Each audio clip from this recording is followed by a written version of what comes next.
एक धूप वाले घास के मैदान में, जहां जंगली फूल खिलते थे और मीठी हवाएं ऊंची घास में सरसराती थीं, चींटियों की एक व्यस्त कॉलोनी और एक बेफिक्र टिड्डा रहते थे। पूरी गर्मी चींटियों ने अथक परिश्रम किया। सुबह से शाम तक वे रोटी के टुकड़े, बीज और फलों के बिखरे हुए दाने इकट्ठा करती थीं। उन्हें अपनी भूमिगत पैंट्री में लगन से जमा करती थी। सर्दी आ रही है, वे एक दूसरे से चहकते हुए कहती। उनकी छोटी आवाजें उद्देश्य से भरी होती थीं। हमें तैयारी करनी चाहिए। हालांकि टिड्डे का एक अलग दर्शन था।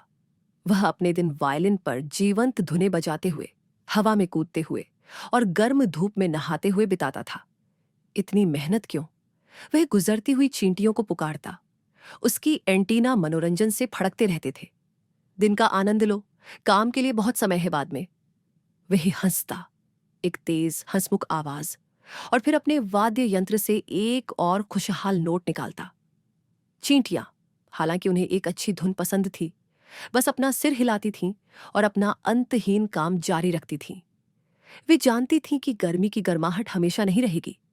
जैसे जैसे दिन छोटे होते गए और हवा तीखी होती गई, एक ठंडी हवा चलने लगी।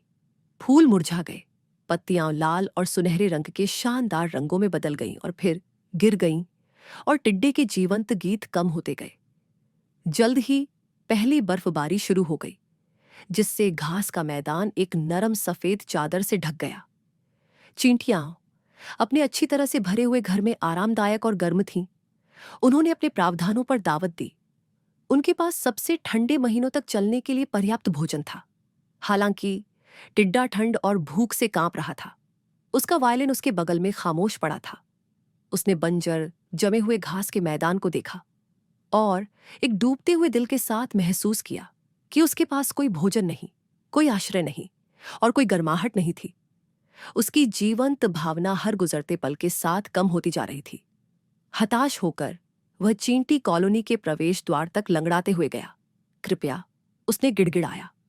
उसकी आवाज कमजोर और कांपती हुई थी। क्या आप कुछ भोजन दे सकते हैं? मैं भूखा और जम रहा हूं। चींटियों ने उसकी दुर्दशा को देखकर उसके गर्मियों के गीतों को याद किया। एक बुद्धिमान बूढ़ी चींटी, रानी की सलाहकार, आगे बढ़ी।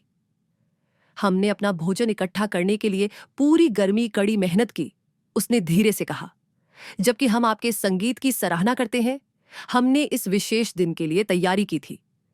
एक और चींटी ने कहा, हम थोड़ा साझा कर सकते हैं, लेकिन इस सर्दी में हमसे सीखो। खेलने का समय होता है और काम का समय होता है। टिड्डे ने विनम्र और आभारी होकर भोजन स्वीकार किया। उसने बाकी सर्दी अपने विकल्पों पर विचार करते हुए बिताई।